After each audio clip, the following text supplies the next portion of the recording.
Hello and welcome back class.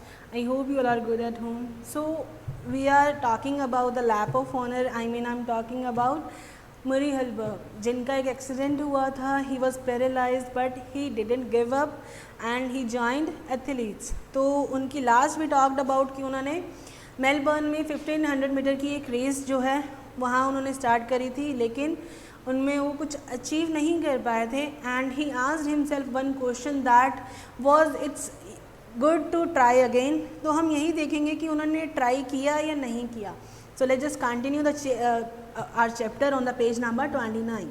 In the end he decided that he would make another attempt. उन्होंने last में क्या decide किया कि वो एक अटैम्प्ट ज़रूर करेंगे. Now 23 Halberg changed himself from a human being into a running machine.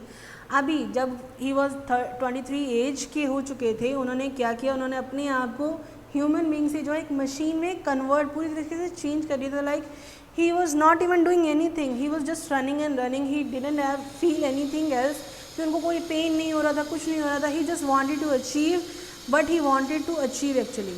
It seems he could feel neither pain और tiredness. There was hardly any feeling left in him. Same as well I said you कि उन्होंने ना तो उनको कोई pain feel होता था उस टाइम, ना ही कोई टायर्डनेस, यानी ना वो थकते थे. और ऐसा लगता था कि उनमें कोई फीलिंग्स बची ही नहीं है. There was nothing except running in his life. उनकी लाइफ में सिर्फ एक ही चीज़ रह गई थी, वो क्या थी? रनिंग थी. Murray now running in 3 mile races instead of 1 mile races. अभी क्या था कि वो 1 माइल्स की रेसेस में पार्टिसिपेट ना करने के बजाय वो 3 माइल्स की रेसेस में पार्टिसिपेट कर रहे थे. At once discovered that he was much better at this distance.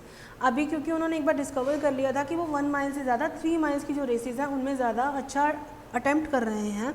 His timing in these races were as good as the best in the world. मतलब कि उनका जो टाइमिंग था ना, वो वर्ल्ड में सबसे बेस्ट चल रहा था अब तक, क्योंकि वो as I told you earlier we talked about it कि उन्होंने अपने आप को ह्यूमन बींग से किसने मशीन में चेंज कर लिया था. He and his coach Lydiard decided on a new plan for this races. अब इसी चीज़ के लिए उनके जो कोच थे आर्थर लिडियार्ड और मुरी ने क्या किया था, एक प्लान बनाया था कि वो रेसेस में अपने आप को किस तरह से रिप्रेजेंट करने वाले हैं.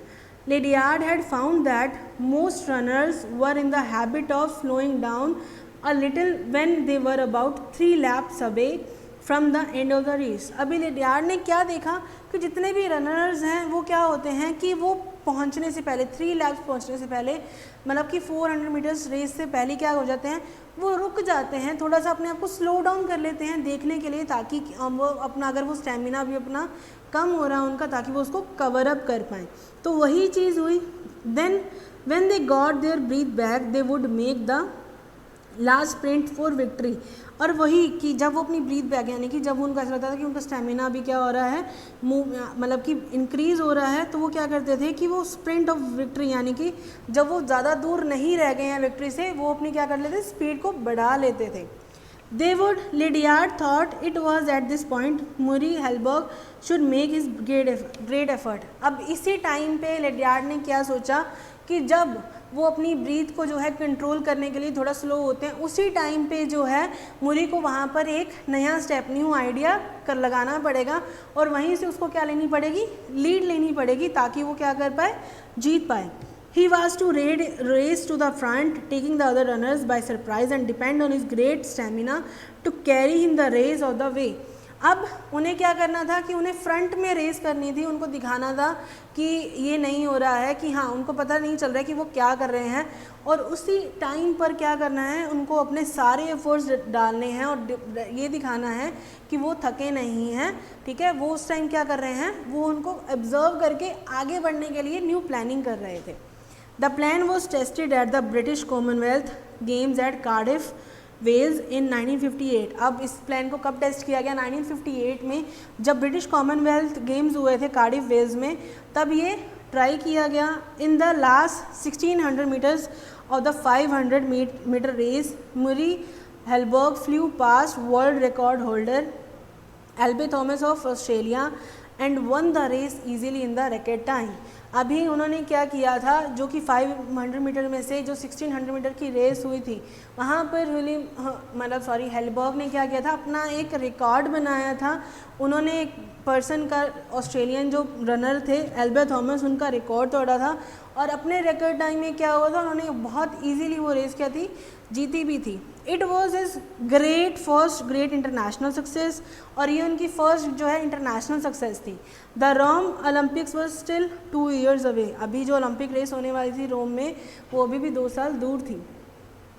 The Rome Olympics was still Halberg took up a new job in New Zealand and got married. इसी टाइम पे क्या हुआ, न्यूजीलैंड में उन्होंने एक नई जॉब भी ली थी और वो उस टाइम मैरिड भी हो चुके थे। He ran a number of races without much success but was working hard to reach the top. मतलब कि उन्होंने बहुत ज़्यादा सक्सेस भी ले ली थी, मतलब कि बिना बहुत कम रेसेस जीते हुए भी, लेकिन वो टॉप पे पहुंचने के लिए बहुत ज़्यादा हार्ड वर्क भी कर रहे थे। उन्होंने ये नहीं सोचा कि अभी उनके पास बहुत सक्सेस है तो जो वो अचीव करना चाहते हैं वो उसके लिए स्लो डाउन हो जाए, नहीं, he was doing his really best actually that time. In the meantime, Lydiard had discovered another great runner, Peter Snell, also from New Zealand. लेडियार्ड में उसी टाइम पे जो है उनको एक और रनर मिले जिनका नाम क्या था, पीटर स्नेल, जो कि कहाँ से बिलोंग करते थे, न्यूजीलैंड से। 1960 came and Lydiard took his 2 runners to Rome. 1960 में क्या हुआ कि लिडियार्ड अपने दोनों रनर्स को, यानी कि मुरी को और पीटर स्नेल को, दोनों को रोम लेकर गए। The people of New Zealand had collected money to send Lydiard to Rome. New Zealand के सभी लोगों ने उसमें कंट्रीब्यूशन दिया और लिडियार्ड को कहाँ भेजा, रोम भेजा। मतलब अपने दोनों रनर्स को उन्होंने पूरा सपोर्ट करा। Hellberg was now just 27, the age at which Lydiard had said he would reach his peak as a runner. मतलब कि हेलबर्ग अभी 27 के थे, जिस एज में लिडियार्ड ने क्या कहा था कि वो सिर्फ एक जो है उस पीक पर पहुंचे थे, एज अ रनर की पीक पर पहुंचे थे। He had run thousands of kilometers in training, but would he become nervous again in the heat and noise of the great stadium in Rome? अब यहाँ पर लिडियार्ड ने हेलबर्ग से क्वेश्चन भी किया कि वैसे तुम जो है ट्रेनिंग में बहुत 1000 किलोमीटर्स भी रनर की है, तुमने रनिंग की है, लेकिन अब रोम में जो है इतना ज़्यादा शोर होगा, मतलब इतने सारे लोग होंगे और जो वहाँ का नर्वसनेस होगा, क्या तुम उससे दोबारा नर्वस होके हार तो नहीं जाओगे। Halberg reach the finals of the 5000 metre race without much effort. Halberg जो है उन्होंने बहुत ईजीली जो है वो 5000 की जो मीटर की रेस हुई थी वो वहाँ पर ईजीली पहुँच जाते हैं, बहुत ज़्यादा एफर्ट किए बिना। No one paid much attention to this New Zealander with the paralyzed left arm and the ugly running style. अभी किसी ने ज़्यादा अटेंशन नहीं दी थी उस पर्सन पे, मतलब कि रनर पे, जिनका जो है पूरा जो लेफ्ट आर्म था पैरालाइज था और उनके जो मतलब रनिंग करने का तरीका था वो भी क्या था, बहुत ही अलग था। The eyes of most people were on the strong German and Australian runners. अभी वहाँ पर सभी लोगों की, मोस्टली सभी लोगों की नज़र किस पे थी, जो जर्मन और ऑस्ट्रेलियन रनर्स थे उन पर थी। Compared to them, Hellberg seemed to have no muscles at all. मतलब कि अगर हम कंपेयर करें तो हेलबर्ग बहुत ज़्यादा, एज आई अर्लियर टोल्ड, कि उनकी जो वेट था वो कभी 57 kg से ऊपर गया ही नहीं था। तो वही चीज़ थी कि his great desire to win and his plan to beat all the other runners were reserved for 1 day। मतलब लेकिन इट डजेंट मैटर कि आपका क्या, मतलब आपका बॉडी स्ट्रक्चर कैसा है, if you are want to achieve something, if you are determined, तो आपका जो डिज़ायर था उनका, वो उनको उसके जीतने का और उनका जो प्लान था दूसरे नर्स को हराने का, वो एक दिन रिजर्व्ड हुआ। और वो दिन कौन सा था, 2 September 1960। As he was waiting for the start of his race he heard a great roar from the crowd and then loud clapping. अभी जब वो अपनी रेस स्टार्ट करने की उनकी बात आई तो क्या हुआ कि उन्होंने बहुत ही एक क्राउड से जो है लाउड क्लैपिंग का उनको साउंड आया, और वो क्या था कि उनका जो फ्रेंड थे Peter Snell had won 800 metre race. It was a great victory for New Zealand. और उस टाइम पीटर स्नेल ने क्या हुआ था, 800 मीटर की रेस जीती थी और ये न्यूजीलैंड के लिए बहुत बड़ी अचीवमेंट थी उस टाइम के लिए। Then the 5000 metre race began. और उसी टाइम पे जो 500 मीटर थी वो क्या हो गई, स्टार्ट हो गई। All the runners started off at very fast pace, यानी कि सभी रनर्स ने अपना जो है रनिंग स्टार्ट कर दी थी उस टाइम पे।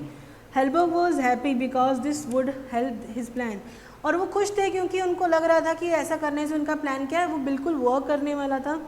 The 60,000 people in the stadium never took notice of him. He was far behind the others. मतलब कि 60,000 पीपल वहाँ पर थे स्टेडियम में, किसी ने उन पर कोई टेंशन नहीं दी, वो सभी रनर से क्या थे, बहुत ज़्यादा पीछे चल रहे थे. After 7 laps of the stadiums he was still behind them. मतलब कि 7 laps क्रॉस होने के बाद भी वो उन रनर से क्या थे, पीछे थे. 8 laps it was time for him to put his plan into action. जब 8 laps पर वो पहुँचे तब उनका टाइम था कि वो अपने प्लान को क्या करें, एक्शन में चेंज करें, यानी कि जो उन्होंने सोचा था वो उसको अब क्या करें, उस पर वर्क भी करें. He began to overtake the others runners one by one. उन्होंने क्या किया, एक एक रनर को वन बाय वन वो ओवरटेक करने लगे. Then the New Zealander in the black running dress brought the crowd to its feet. उसी टाइम पे जो क्राउड था वहाँ पर उन्होंने वो सब जो है, मतलब कि स्टैंडिंग ओवेशन जो हम बोलते हैं, वो अपने पैरों पर खड़े हो गए थे, क्योंकि उनका जो इस तरह से करना था सरप्राइज कर रहा था सबको कि क्या हो गया एकदम से. मतलब कि जो अभी इतना सबसे पीछे था वो एकदम से सभी को क्या कर रहा है, पीछे छोड़ रहा है. There were 3 more laps from the end of the race, but Hellberg was sprinting with his unbelievable strength. अभी क्या हो रहा था कि सिर्फ 3 laps रह गए थे रेस के एंड तक पहुंचने के लिए, लेकिन हेल्बर्ग क्या हो रहे थे, वो स्प्रिंटिंग कर रहे थे. मतलब कि उनकी जो स्ट्रेंथ थी, मतलब कि वो अचीव करने की, मतलब कि जब आप क्या है अपने कॉम्पिटिटर्स को क्या कर रहे हो, पीछे छोड़ रहे हो 400 मीटर रेस पर, ठीक है, वो अनबिलीवेबल थी उनकी स्ट्रेंथ, क्योंकि वो रुक ही नहीं रहे थे उस time. The people wondered doesn't he know how many left are left. मतलब कि लोग वहाँ पर जो है, मतलब उनको स्ट्राउट हो गए थे कि क्या उनको पता नहीं है कि सिर्फ कितने लैप्स रह गए हैं, तो कि उनको स्लो डाउन होना चाहिए. With 2 laps left Halberg had a clear 18 metre lead. मतलब कि जब 2 laps लेफ्ट रह चुके थे उस टाइम पे हेल्बर्ग जो है, मतलब उन्होंने 18 मीटर का जो है लीड ले चुके थे. 1 lap टू गो, 1 लैप की और बात थी. With Halberg still in the lead. अभी जो हेल्बर्ग क्या थे, वो अभी तक लीड में ही थे, but he was clearly becoming week. और इससे क्या हो रहा था कि वो अभी उनका जो स्ट्रेंथ है ना, स्टेमिना, वो कम होता जा रहा था. लेकिन his head was rolling from side to side and his teeth were bared in pain. अब उनका क्या हो रहा था कि वो, मतलब उनका जो हेड है ओबियसली वो घूमने लग गया था, बिकॉज वो बिल्कुल रुके ही नहीं थे और उनकी जो स्ट्रेंथ थी वो बहुत ज़्यादा कम होने लगी थी, उनको बहुत ज़्यादा तकलीफ़ हो रही थी. It was no longer an ordinary Olympic final. मतलब ये अब ऑर्डनरी ओलंपिक फ़ाइनल नहीं रह गया था, ये बहुत ही अलग ही सिनारियो पर चला गया था. There were 2 heroes in the great drama, both running as if they were their life depend on the race. मतलब कि अभी 2 हीरोज़ जो थे इस ग्रेट ड्रामा में, दोनों इंक्लूड थे, और ऐसा लग रहा था कि उनकी जो पूरी लाइफ है वो इसी रनिंग पे जो है डिपेंड करती है. Hans Grodotzki a German was catching up with the Halberg. Hans Grodotzki जो थे, जो कि जर्मन थे, वो क्या कर रहे थे, वो हेल्बर्ग को कैचिंग अप कर रहे थे. So we will continue this chapter in the next class कि आगे क्या हुआ. Till then stay home, stay safe. Thank you.